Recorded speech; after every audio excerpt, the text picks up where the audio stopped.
Hey, it's Mark Goodman. And I'm Alan Light. On today's podcast, Record Store Day founder Carrie Colleton is joining us to discuss the April 20th RSD special releases. Plus, we'll talk live with our audience, the Sound Up Pod Squad, and find out who still listens to vinyl. And some updates from the Beatles universe. Oh, good. Sound Up with Mark Goodman and Alan Light, the only music podcast that matters. Get it on Pandora, Spotify, Apple Podcasts, or wherever you get your podcasts. Yeah, what's up? It's your boy Joel Ortiz, and I want everybody to make sure that they subscribe and download the podcast, Library Rap, the hip-hop interviews with Tim Einenkel. Yo, Tim, I hope all is well. You my guy. I know these interviews are not interviews. They're actually conversations, and I appreciate them all. Yawa. Hey, what's up, everybody? This is Ice-T. I want you to do something for me. Make sure you download and subscribe Library Rap, the hip-hop interviews with Tim Einenkel. It is official. All right? Stop playing. Download and subscribe. Library Rap, the hip-hop interviews with Tim Einenkel. It's cold. Hey, yo, what's good? Check it out. This your boy Elder Sensei, one half of the legendary Artifacts. You are right now in tune to my man Tim Einenkel at the library on rapstation.com. Let's get it poppin', y'all. Artifacts. Peace, Elder Sensei. I'm out. What makes you think so, Jack? Because I look so good and I'm the Lord of rap. I'm fresh, so fresh that when I was young, I learned to drive women crazy with my tongue. Now that's fresh. I'm Express. Grew up in the Bronx in the 1970s. Saw DJ Kool Herc playing at a party, which inspired him to purchase equipment and DJ. He's known as Grandmaster Caz, a.k.a. GMC, a.k.a. DJ Casanova Fly from the Cool Coach Brothers. Grandmaster Caz, welcome to the library with Tim Einenkel on rapstation.com. Thank you, Tim. You've been with hip-hop since its birth. What did you hope for it to become? What purpose did you want to serve? And has it lived up to your expectations? I mean, in the beginning, I wasn't really hoping that hip-hop would become anything. I already valued it a little more than people who weren't a part of it did. You know, there was like a large disdain for hip-hop from the older community and from people who weren't participants. Like, well, that's whack. Like, what y'all doing? What's that old bullshit, that hippity-hop stuff y'all doing, and this and that? So that was pretty much the general consensus, except for us, the kids that were involved in it, that were doing it. Me personally, I always felt that if people got exposed to hip-hop, they would love it. You know, there were people I know who didn't like it because they didn't understand, or they were older and pretty much stuck on that grown and sexy kind of vibe. But for the youth, I mean, hip-hop was all consuming. It was everything, and especially for me. And I always knew that if people would just see it the way I saw it, they would love it and accept it. And that's what wound up happening. Was there ever a moment for you that you, quote-unquote, like fell out of love with it, or fell in love with at least an element or two of it? Whoa, was there. Me and hip-hop been in and out of love for a while. All right, and I know it was mutual because it fell out of love with me for a while. You know what I mean? So I'm like, well, fuck you too. And fell out of love with it. But basically, I think the first turning point for me was, I guess, the Run DMC era. When that came in, when that was ushered in, it kind of ushered us out. That marked the next generation in hip-hop. And if you weren't, like, if you hadn't passed the live performance hip-hop place, like if you hadn't made a record and graduated to that next level of performance in hip-hop, then you kind of got relegated to. That's where that old school shit came into play. Old school. The first people to do it were the old school. Okay, right. We didn't transcend the next, a couple of us eked through. Flash and them got through. Funky Four even did a little noise, you know what I mean? But basically, the whole first generation in hip-hop, once the Run DMC era was ushered out. So we went through a period from 82 to like 85 where, okay, you better do what you're going to do because this is our last hurrah right here. And especially for our group, the Cold Crush Brothers, we never had that hit record. We never crossed over commercially. So the days of the Harlem World MC or the crew of MCs that was coming to an end. And so that's when I really started, losing my my passion and my love, because the game was changing so much and I knew it was moving away from us.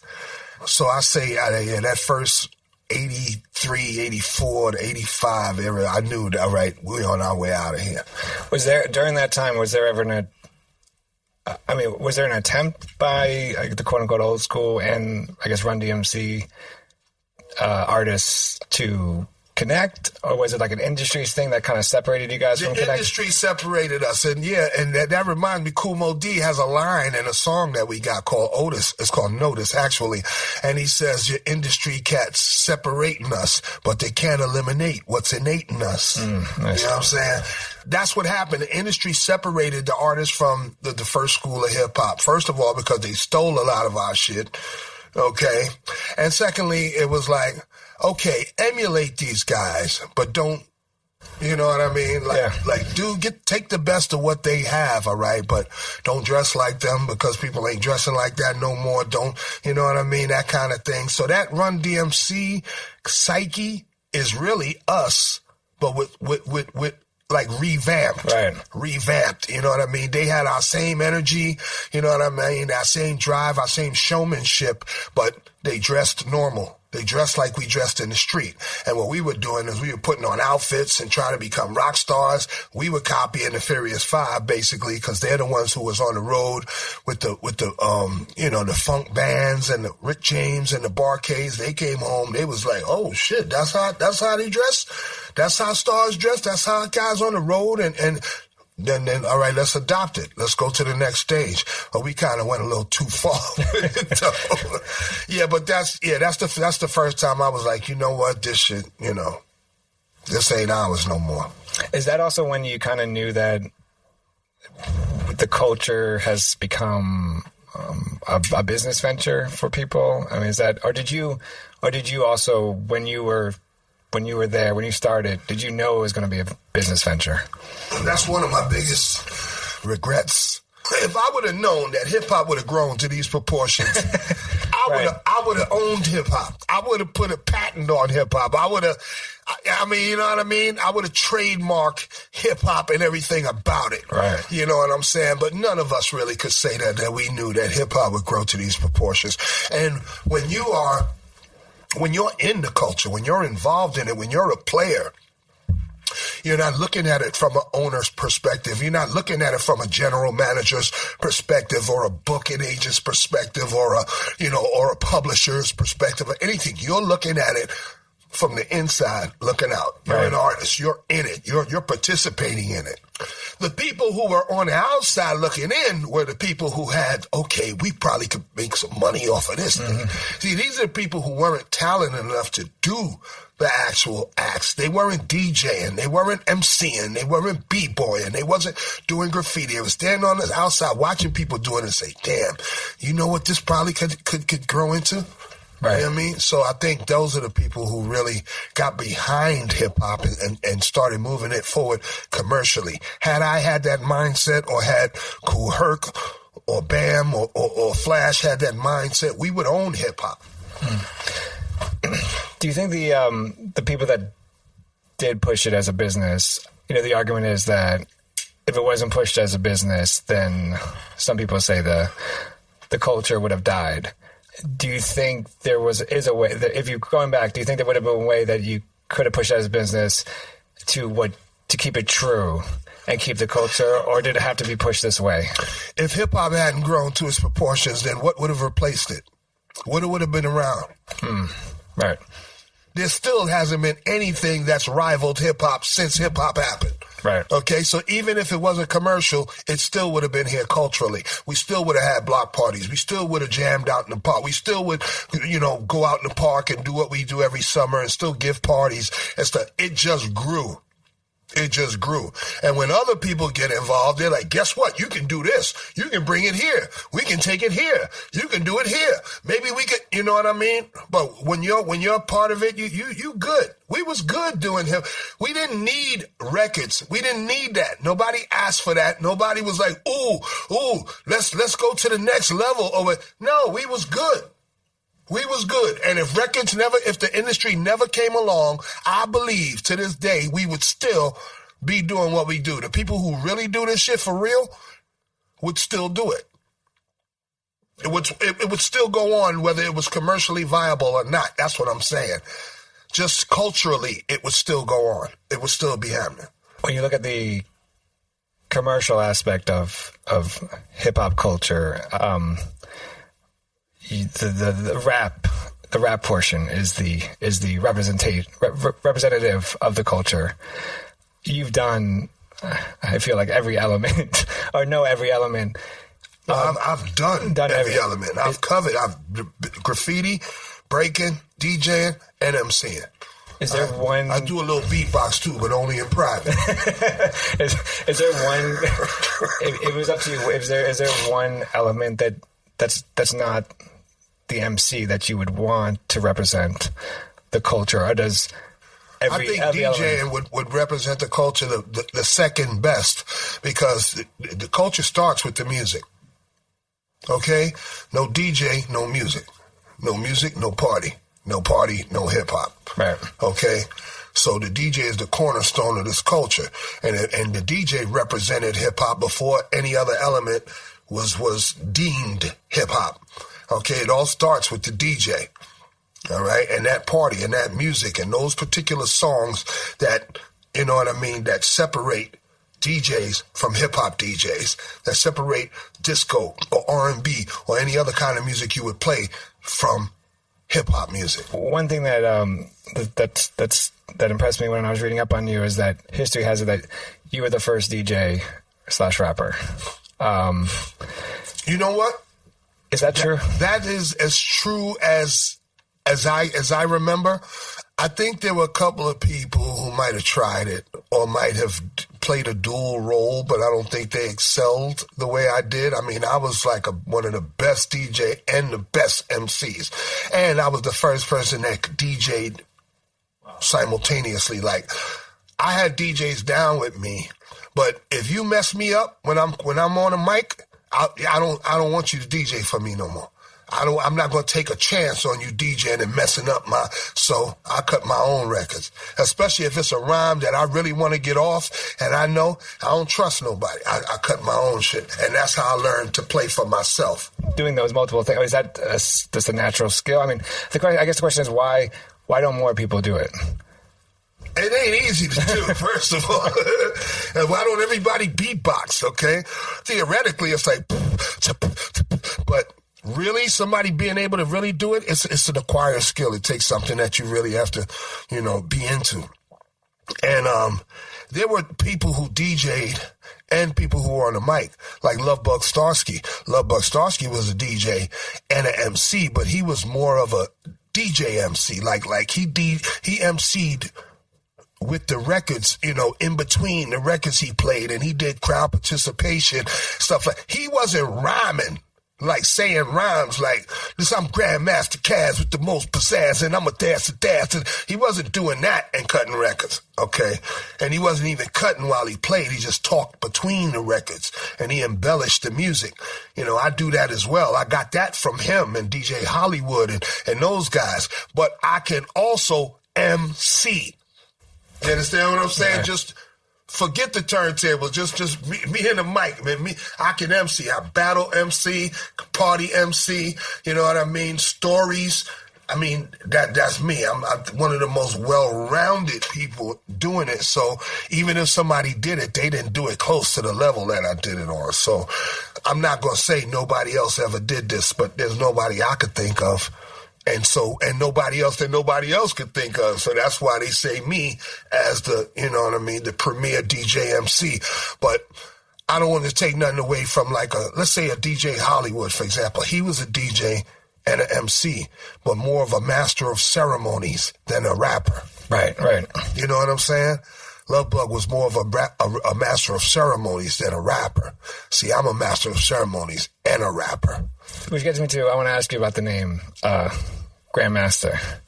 As far as there was Grandmaster Flowers, there was you, Grandmaster Flash, Grandmaster D. What's the significance of the name Grandmaster? Is that something that anyone can name themselves, or is it a term given? I hope not. I hope not. Else I might as well be MC Kevin or something like that. Grandmaster, and to me, I can't speak for other people and their motivation. All I can speak of is what I know. I know the first Grandmaster, as far as music or DJing is concerned, was Grandmaster Flowers. And he was a DJ out of Brooklyn, and he played like grown-up music, disco music. You know what I mean? All R&B or, dance music, disco, you know what I mean, for that kind of crowd. Grandmaster Flash started out as DJ Flash, but I guess he was inspired by Grandmaster Flowers at some point. Maybe he just liked his name. I never asked Flash, why did you name yourself Grandmaster Flash? But Flowers was the only Grandmaster at the time, and I guess Flash, being a DJ, adopted the Grandmaster from Grandmaster Flowers. Flash was the only DJ called Grandmaster, and I knew personally that Grandmaster wasn't his name. Flash was his name. Grandmaster is a title, okay? And it's a level of excellence. It's a level of excellence in chess. It's a level of excellence in martial arts, all right? When you're a grandmaster, like there's masters, but you're a grandmaster.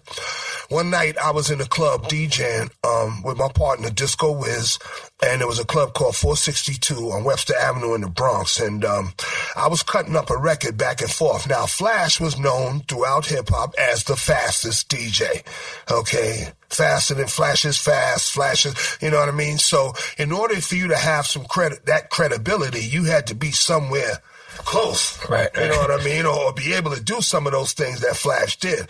And that night, I just was on fire, and my man, Wiz, was like, yo, go faster. And I was cutting the record, and I kept going faster and faster, and he was like, Grandmaster. And then the crowd started going, Grandmaster. From that night on, I was Grandmaster, Casanova Fly. Okay? It's like I was deemed. You know what I mean? The crowd gave me that title. That night, I earned that title by what they saw me do, and they start chanting the shit. So, boom, I was Grandmaster after that. What's that feeling like when you're... Oh, man, that shit was like, yo.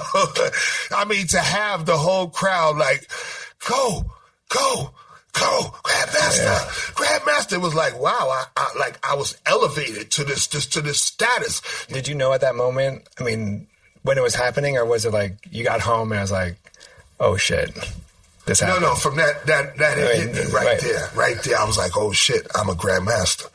During an interview you did with Vlad TV, you talked about hip hop in media terms, and you talked about how the media use different terms to help the masses understand the culture. MCs were called rappers. B-boys were called breakdancers, etc. When you first heard this media labeling, what was your reaction? But then also, were you ever worried that media terms will kind of, quote unquote, water down the culture? I think, I did. I was aware and totally aware that, like, hold up, I ain't no rapper, I'm an MC. Now, I know where you get it from, and I know why you probably say that, but it's not for you to change our culture. It's not for you to say who we are, but apparently, you see how strong the media is. Right. All right, somebody say something to enough people, then that sticks. Okay, when they saw Michael Jackson do the moonwalk on Motown 25th, the world was convinced that Michael Jackson made up the moonwalk. Right. Okay, and you can't tell nobody no different. But Michael Jackson learned the moonwalk from people who knew how to do that. Jeffrey Daniels from Shalimar taught Michael how to do the moonwalk. Okay, so I mean the people think whatever they see the most and the most consistently and on the biggest scale, that's what they identify. To this day, people see me with a big chain. They say, yo, LL or Run DMC. Who you think they got big chains from? Right. You see me with a Kangol, my Kangol on it. Yo, LL, you got that LL? Yeah, all right, whatever. LL was this big when I was wearing Kangos, okay? But yeah, like I said, what people see most and biggest is what they remember. So that's where that comes from. I definitely had a disdain for people switching up and changing up what the culture was. Thing was, the time that it happened, I was kind of out of the out of the mix somewhat. I didn't have as big a voice as I have today. You would say, right now I'm like one of the gods, gurus, or, you know what I mean, of this thing, you know what I mean, the go-to guys when you go to talk about hip-hop. But back then, my era had just been erased or had just been over with, and we've moved on to the next people. So those are the people who had the audience's ears and the general populace's ears. So no matter what I thought at that time or whatever, I was just relegated to, my opinions, over here, because the industry was going on over here. You've talked in interviews I heard you talk about the quote-unquote commercial MCs and how they've, in a sense, found a formula to be that works for them, for successful. And you say you're happy for them, but then you also, in the same interview, you said, but they weren't doing what myself or Melly Mel were doing on the mic. For those who don't understand what you guys are doing on the mic, what were you doing on the mic that formula MCs, I guess, are not doing? We were entertainers first and foremost. We wanted to rock the crowd. Our whole agenda is to perform and do well for the crowd, make the crowd enjoy themselves, okay? It's not for us to come up and show off and, you know what I mean, and this and that and all this sideways shit. I mean, this thing is all about entertaining. And when we was doing it, we didn't have nothing nothing that you could look at and hold over what you saw personally. Right. You know what I mean? You didn't hear our records. You didn't know we didn't have a hit record that when you saw us, you knew the words to it already, this and that, such and such. You saw us in magazines before. You seen, commercials and, and videos and shit. We didn't have none of that shit. Right. Every time we went out, we had to prove ourselves. We had to be good every time, like it was the first time we was doing this shit. You know what I'm saying? Because we didn't have the commerciality. Now, all you got to do is go make a record. There's so much preparation that goes on before you even hit a stage. You know what I mean? And the artist process is moving backwards the way it used to be back in the days. At first you would hone your craft. You would get interested in something, and then you would hone that craft. You would research it. You would go around it, and you would look at it and find where other people that did it and this and that. And you would get involved, and you would start here, and then you would practice, and you would hone your skills and this and that till you finally get up to a point where, okay, now I want to go out and show, what I can do. Mm-hmm. And then you go out, and you around the circuit, and little by little, you know what I mean? You gain a little notoriety, whatever, boom, to your point. Okay, now you're known. All right, let's get a record deal or something like that. You know what I mean? Let's get us, in the studio. It don't work like that, now. It's like, okay, boom, let's go in the studio. All right, that's the first thing. Let's go in the studio, okay? Just get a track, go in the studio, whine over it, okay? Put that shit out. All right, let's see how many hits we get on YouTube. Right, so YouTube hits, you know what I mean? Because it's not a standard anymore. It's whatever people like. Okay, yeah. There's no standard. Okay, so you put out any bullshit nowadays, you know what I mean? And, hey, a lot of people like bullshit now. And I'm just using the word bullshit, and that's not to demean anybody's work. I'm just saying you could put out anything. You ain't even got to think about it too hard. As long as the beat is consistent with what's going on right now, you good. Are you in search of deeper meaning in your life? Longing to manifest your true desires and unlock your full potential? Look no further than Portal Místico Podcast, your gateway to treasure trove of transformative tools, enlightening interviews, and enriching content. I'm your host, Elena Maggio, and it's my heartfelt desire to guide you on this extraordinary journey of self-discovery. And with every episode, I'm passionate about sharing and introducing you to new topics in self-development, metaphysics, astrology, the law of attraction, numerology, interviews that will eliminate your path and fuel your own personal growth. This podcast is your wellspring of inspiration dedicated to help you uncover your purpose with unwavering passion. Together, we'll dive deep into the fascinating topics and explore endless possibilities. Listen to Portal Místico on Pandora, Apple Podcast, or your favorite platform. Hey, it's Mark Goodman. And I'm Alan Light. On today's podcast, Record Store Day founder Carrie Colleton is joining us to discuss the April 20th RSD special releases. Plus, we'll talk live with our audience, the Sound Up Pod Squad, and find out who still listens to vinyl. And some updates from the Beatles universe. Oh, good. Sound Up with Mark Goodman and Alan Light, the only music podcast that matters. Get it on Pandora, Spotify, Apple Podcasts, or wherever you get your podcasts. As I got you, how has the? So I've always had this since I've been listening to hip hop. I've always had rap music. I've always had this thing about the beat's been important, right? Like, I could, as long as give me a hot beat, I could say whatever I want over it. I'm gonna get YouTube hits up the wazoo, right? Okay. Has that always been the case that the beat? Like, has always been the case that the beat has to be like the most important thing to catch your ear first? Or if you're the DJ, the beat is the main thing. The beat is everything. Okay? But if you're an MC, okay? If you're an MC, any beat will do. Right. If you're a rapper, then you need a hot beat. Right. You need a beat that's going to accompany your flow. You need a beat that's consistent with the beat that's going on right now that people can listen to in automatic. When they hear that beat, they're going to start nodding. You can shit on the record after that. It don't matter because that beat already got them. You understand what I'm saying? So it's really more beat driven today than as far as an MC. An MC cares about what he's saying. I feel like I could carry a fucking record a cappella, goddammit. Because that's what I'm leading with. That's what I'm bringing to the table. I'm bringing my lyrics. I'm bringing my, you know what I mean? My inner self. I'm bringing me to the table. And I think that's more powerful. That's the most powerful element on a record to me because I'm the MC. Now, if you're a producer, I'm just a part of the record. To the producer, the record is his, and everything else is just an element in it. So the music has to be the strongest. The music has to really come across and make this song. Anything else just has to complement it.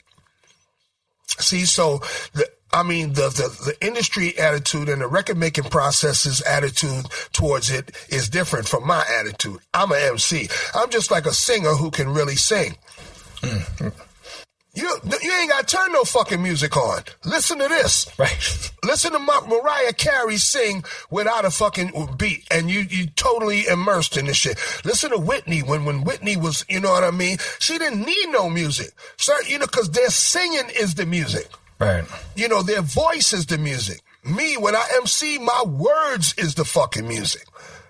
So I really don't care. That's probably why I never had a hit record. Because fuck that, I don't care about the beat. Put any beat on and then listen to what I'ma say. That's my attitude. Right, like I always felt that if you take a commercial hit, let's say, that has a great beat, and you put a actual lyricist, you're gonna win every time. You would win, but you don't take and that's always been an argument where like you take a Talib Kweli, for example, and give him a hot beat, the masses will listen to him. Well, then sometimes, you know what? Sometimes the music will cancel the...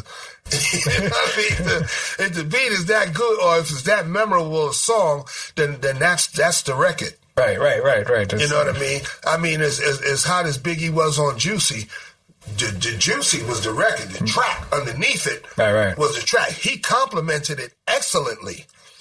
But the body of that was that track, that Juicy track. You know what I'm saying? And that's the music business. You want to sell records, it's basically music. It's about music. I want to talk about one of your tracks that everyone loves, and MC Delight. It starts off with a conversation that you, apparently I learned this from offline, of Sammy Davis Jr.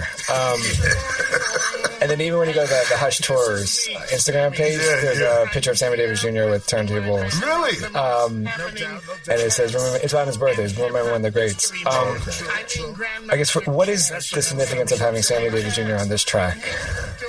Nothing except I was clowning. Sammy has nothing to do with this track. There was somebody impersonating Sammy around that time, very popular on TV around that time, and I always used to do impersonations. I love, especially Sammy.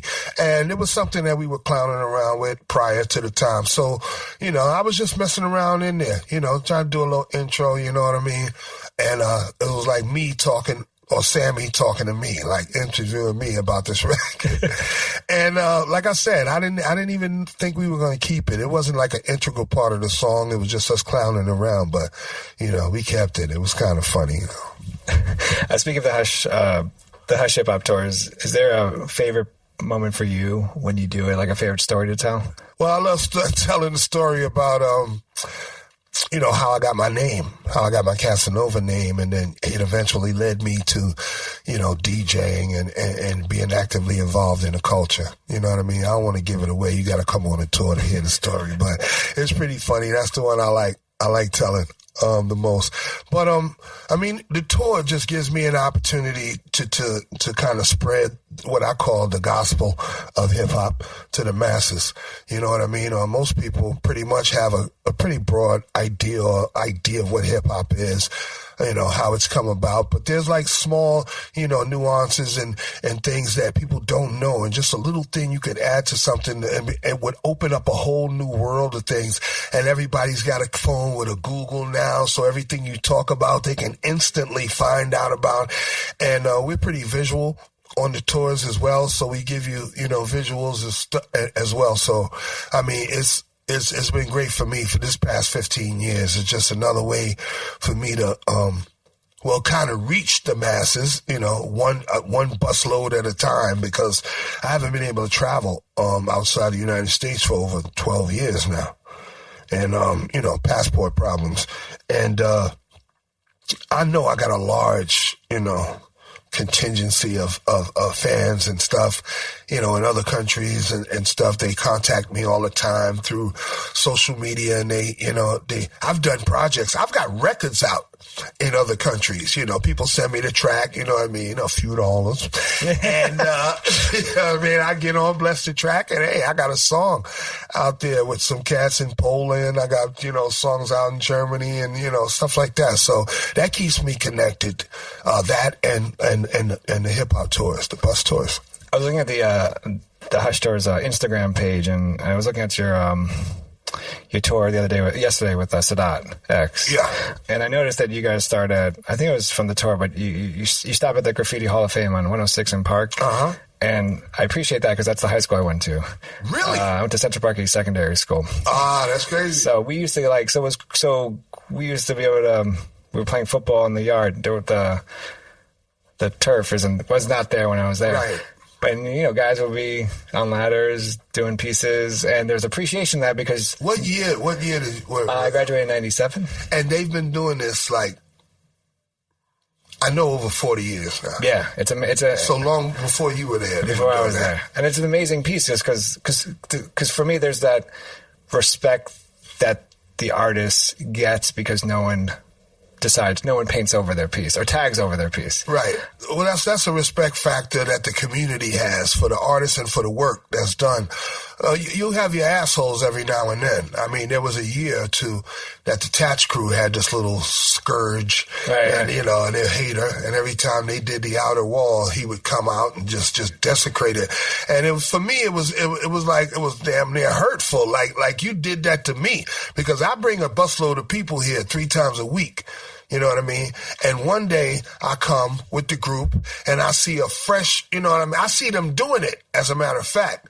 Bio, Nicer, BG doing the wall. And, I'm cool with all of them. We cool. And I bring the group by and we keep it moving. I come back 2 days later, the wall is messed up. I'm like, what the So boom. 2 days later, I come back with another group. The Tatch Crew had come back and fixed it. Everywhere these guys had written or desecrated, they filled it in and whatever and made it back pristine. Because I was just telling people about what had happened, and we got there, and it was back brand new. And I was happy as shit. And then the next tour, it was fucked up again. I was like, yo, if I find this dude, if I see this dude around here, I'm going after him myself. All right. Then the Tash Crew came back again, fixed it, and then he messed it up again. After a while, it was just let it go until, Is there an element that you've kind of gained more appreciation of since doing these tours? I've gained more appreciation for the graffiti element. I think more so than anything. I know what it takes to be a B-boy, and I know that, your life expectancy as a B-boy is fairly short. People like Crazy Legs and Ken Swift and some of the dynamic cats, you know what I mean, are like testaments to this culture, man, because this ain't no, old man's thing. Okay, like I said, I was a B-boy. There's not a move I could do right now that would convince you of that. Okay, at 56, all right? I ain't the most preserved, you know what I mean? But like I said, I see the work that it takes to still be a part of that, you know what I mean? That's more physical. But the graph cats, I mean, these guys have transcended just tagging on walls to so many different things. And, you know what I mean? These guys are artists now. They are, you know what I mean, graphic artists, they doing, murals and things that that, to me, graffiti was like letters. Letters, coloring, background, add a little stuff. I mean, the proportion that these guys have taken this to is phenomenal. And the B-boy aspect as well. I can't even really put one in front of the other, because look at where breaking is today. Look at the way these guys are dancing today. Okay, they've taken the art form that's over 40 years old and keep perfecting it, and have kept. Breaking should have died a long time ago. Why? Why hasn't it?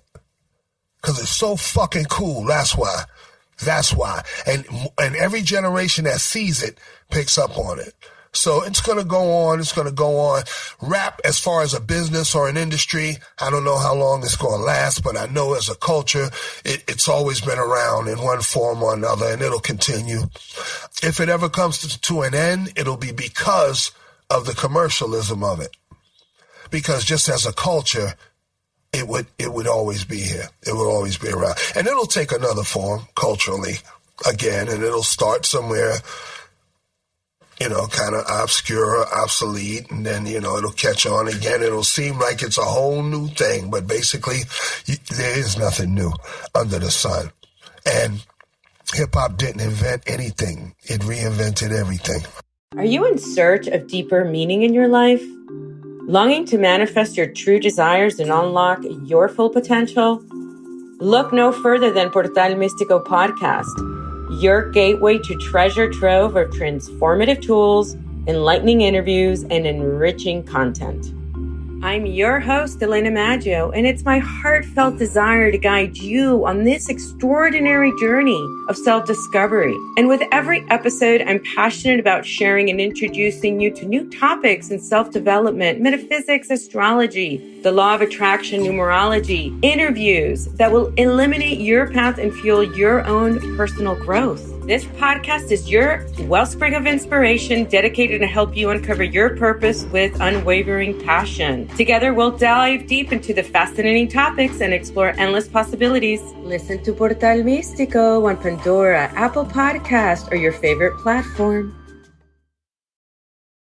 Hey, it's Mark Goodman. And I'm Alan Light. On today's podcast, Record Store Day founder Carrie Colleton is joining us to discuss the April 20th RSD special releases. Plus, we'll talk live with our audience, the Sound Up Pod Squad, and find out who still listens to vinyl. And some updates from the Beatles universe. Oh, good. Sound Up with Mark Goodman and Alan Light, the only music podcast that matters. Get it on Pandora, Spotify, Apple Podcasts, or wherever you get your podcasts.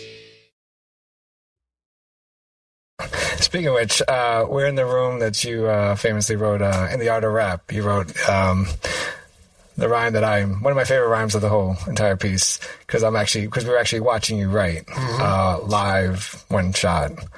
Is this, I want to ask you a couple of things. Is this room the perfect, I guess, writing atmosphere for you? Or is it like taking a drive, taking a walk, hanging out? Or maybe there's not just one ideal atmosphere? A quiet atmosphere is what I need. No matter where it is, I need quiet. And I don't need, you know what I mean? Right. But it's nice if my head is right, you know what I mean? I'm mellow, I'm relaxed. And then sometimes music.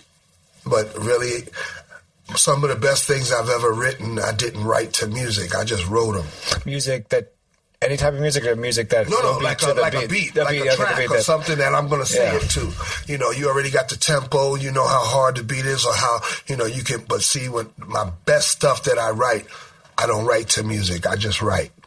So I might just feel like writing, or something might just hit me and I'll just start writing. You know what I mean? I got to confess that in my later years, like the last 5-10 years, writing doesn't come as naturally and easy as it did when I was writing regularly. You know what I mean? Right now, if I have a project, something coming up, okay, get your head right, get in writing mode. You know what I mean? But usually, I used to stay in writing mode. I write for no reason, just period. But that slowed down somewhat. So basically, I write when I have to, when I need to, or if something really hits me. When something fucks with me, I write. But I'm a much more mellow cat now that I'm older. Not as many things bother me, or I let bother me, or that I care about that much to take the time out to really, you know what I mean? It has to be something, because I've had such an awakening as an adult, man. I know so much more. And it's like, half the things it ain't even worth thinking about. You know what I mean? When you're young, everything is an issue. Right. And then, but when you're older, you pick your issues. So right now I pick my issues, and the things that I want to talk about or whatever, most things I keep to myself, unless there's a particular outlet and I see something for that, then I'll exercise it then and there or whatever. But I think the best of my writing is still inside of me. You know what I mean? I just need I need a project. I'm not one of these cats who live in a studio. Right. That's another thing. We don't, you know what I mean? This is my studio. And this is not a recording studio. This is a music studio. My turntables, you know what I mean? My laptops and my controllers and all this is to listening and playing music. As far as recording music and being in that recording atmosphere, there's nothing like a studio. So when I get in one, I'm totally entrenched into, the recording and this and that. And I can write in studios now, which is something I didn't do. I brought it to the studio, because theoretically, you don't go in a studio and write. Right. Studio costs money. Yeah. You got to have that shit written and ready to do when you get there. But basically, if you aren't that kind of on that little scrunch budget, everything got to be like that. You give me an hour or two, and I'll write up this whole song. You know what I mean? Sometimes not even that long, but by the time you set up everything and get everything ready and all that, I'll have half the song done. So in 2001, Jay-Z recorded Izzo, and to the Izzo, and he has the famous I'm overcharging niggas for what they did to the Cold Crush, and he has that line in it, and it's a great line. Yeah. And it forces what I think what rap is supposed to do is supposed to. There's a reference made. You're supposed to look it up. What is he talking about, right? I think Jay-Z is the reference king. Jay is one of them cats who's like, I ain't about it. I'm going to let you know I know about it. If I ain't even totally entrenched into it or whatever, or, boom, check this out. He's great at that. You know what I mean? He's very clever. You know what I mean? And, When the record came out and people's heard it, everybody ran to me, and of course, yo, Caz, Jay-Z said your name in the record, yo, he overcharged. Okay, and nice reference, right? Exactly, you know what I mean? and that's kind of that's my question, is that so you have that reference, and that's all well and good, right?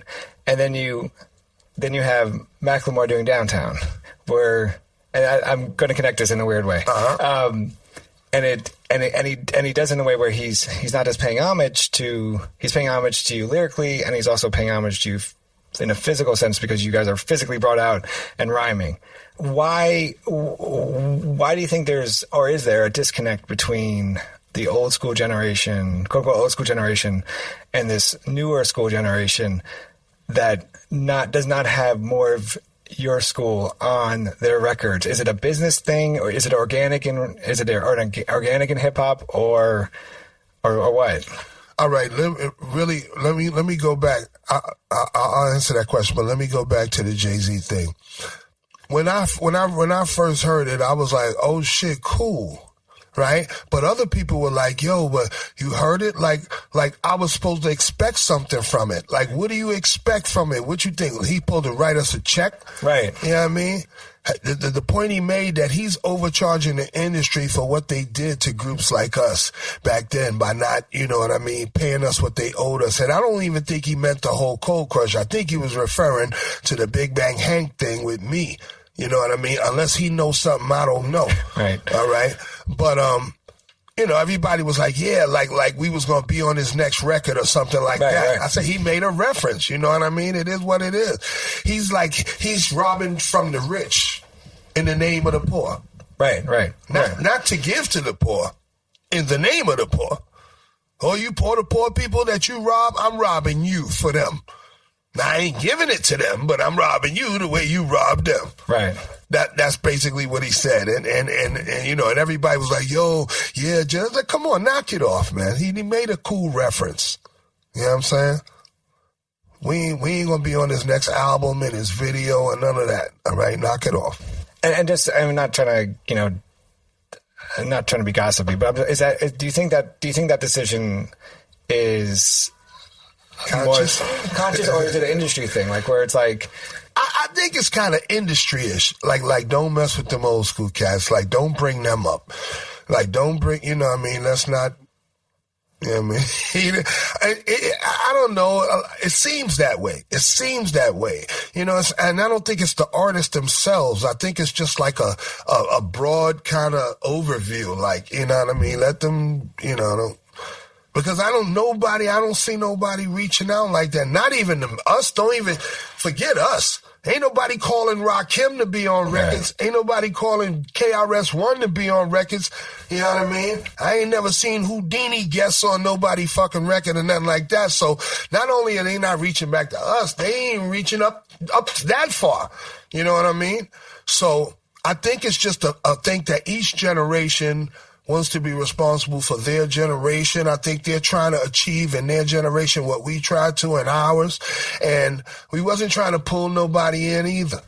Right. Not that there was people to pull in. There wasn't nobody before us. But, you know what I mean? We didn't have that kind. We had that kind of connected, closed off attitude as well. So for us to look at them and say, well, why y'all ain't, you know what I mean? That wouldn't be fair. I think that, all right, it's our time and we trying to make our mark here. Thank you guys for what you did when you did it. But, you know, we trying to make our mark here. And I can't get mad at them. I'm not sitting around waiting for none of them to call me.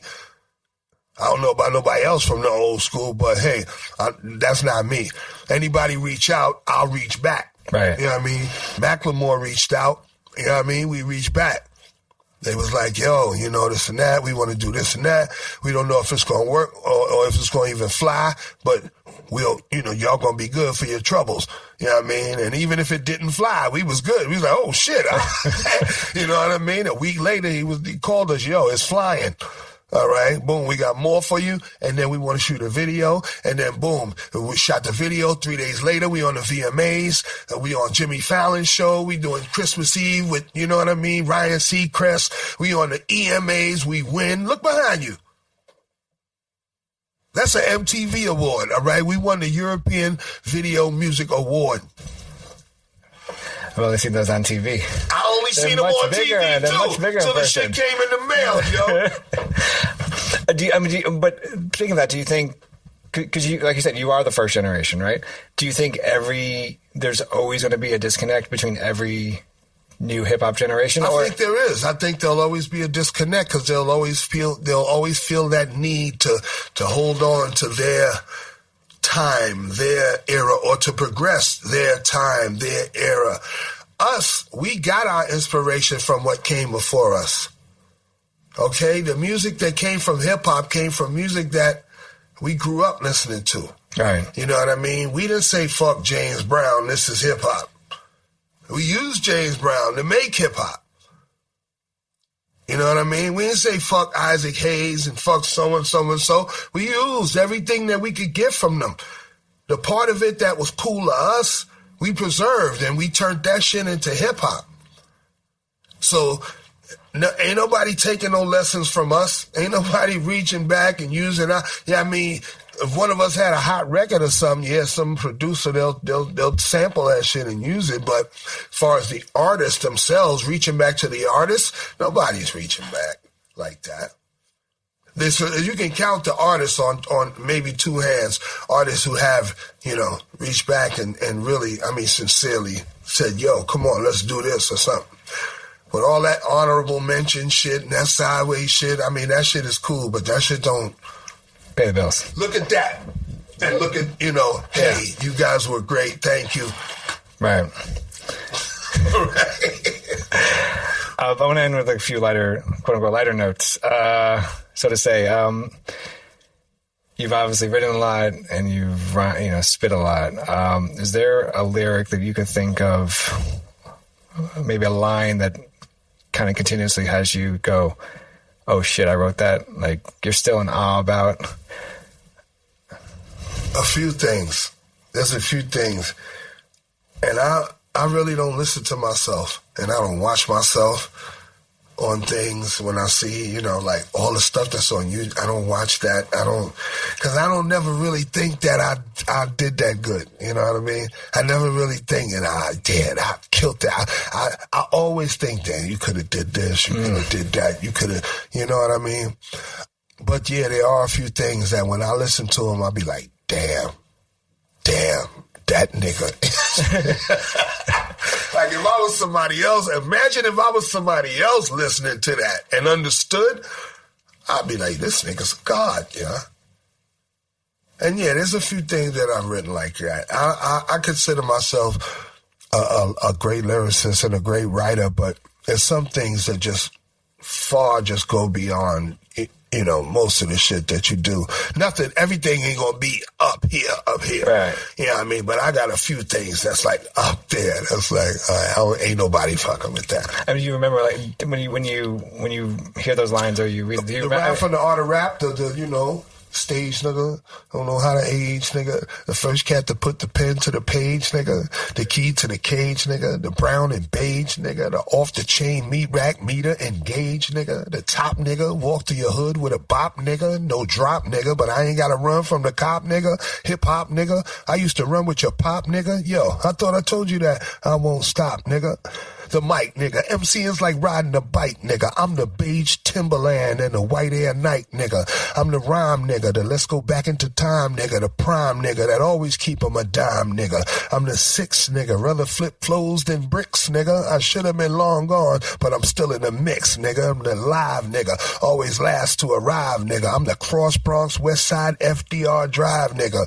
I'm that hood, nigga. I smoke that good wood, nigga. You can never fuck with, but wish that you could, nigga. I'm that damn nigga that fuck you and your man, nigga, that get your punk ass in the back of the van, nigga. I'm that sweet nigga that never offbeat, nigga. The circle and the slash on cold mics, heat, nigga. I'm that cool nigga, ran my whole high school, nigga, and you don't want to ever challenge me to a duel, nigga. I'm that proud nigga that stand out in the crowd, nigga, that go where most of y'all niggas ain't allowed, nigga. I'm that smart nigga, that first to start, nigga. I think with my head, but I feel with my heart, nigga. That's sick. That is, yeah. That's sick. All right. I think that's I don't even know what to say from that.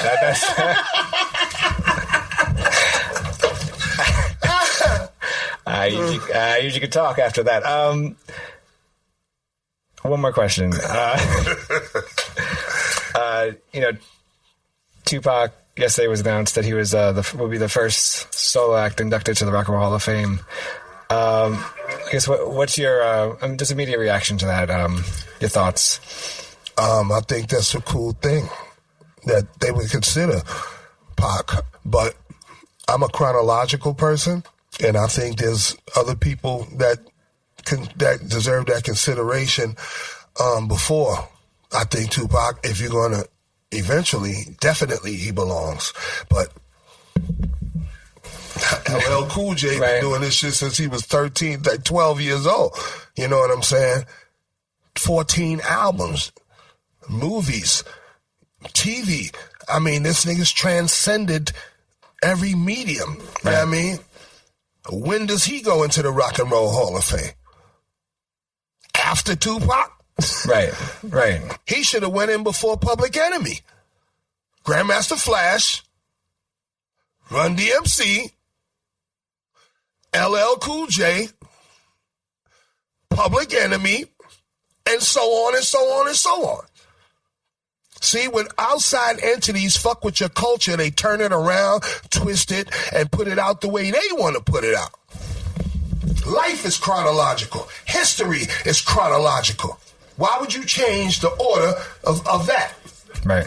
The great Grandmaster Caz, I'm honored that you invited me into your home. Thank you so much for joining me in the library with Tim Einenkel on rapstation.com. It's been an honor. No doubt. Shout out to everybody out there listening. You know what I mean? I love this hip-hop thing. You know what I mean? I live, I breathe it, it runs through my veins, you know what I'm saying? And I try to do the best I can for it and with it. And I just hope everybody else try to do the same. All right? Peace. Let's rock, and don't stop, cause I'm the that'll make your party rock. Well, so far, how you like my voice? I didn't bring no friends along.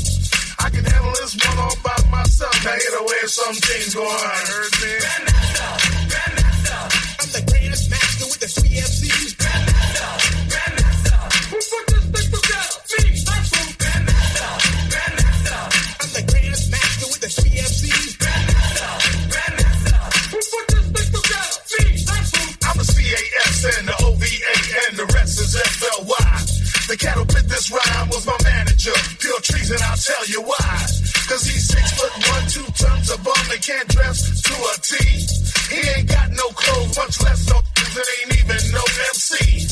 No bodyguards and no 2 cars, a Lincoln and a Cadillac. He sung about it in a song, well them shit is gone and my money probably paid for that. See, when I was in high school, he did some shit uncool that was really off the wall. He made a deal with the Sugar Hill Gang to rap, and weeks later gave me a call. He said I need to rise and rock off good time. I said, why? You ain't no MC.